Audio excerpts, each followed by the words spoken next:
నమస్తే మిత్రులారా, నేను మీ Srinivas Chauhan advocate.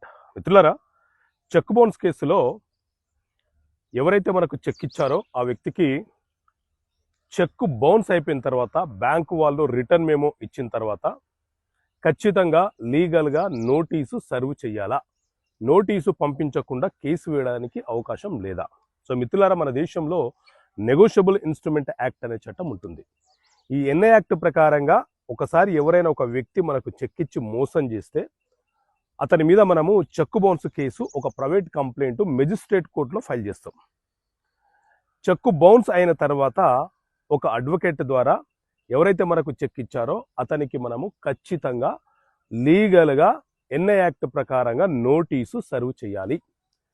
Check bounce కేసులలో నోటీసు సర్వ్ చేయకుండా private complaint cheque bounce case వేయడానికి ఫైల్ చేయడానికి అవకాశం ఉండదు.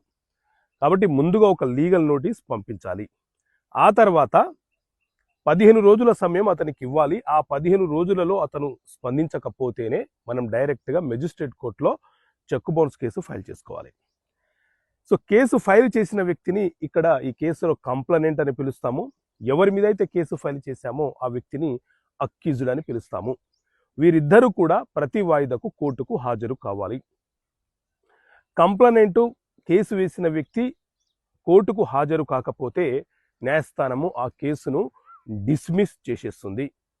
అదే అక్యూజ్డ్ ఎవరి మీద అయితే కేసు వేశామో ఆ వ్యక్తి కనుక హాజరు కాకపోతే అతనికి నాన్ బెయిలబుల్ వారెంట్ ఇష్యూ చేస్తుంది.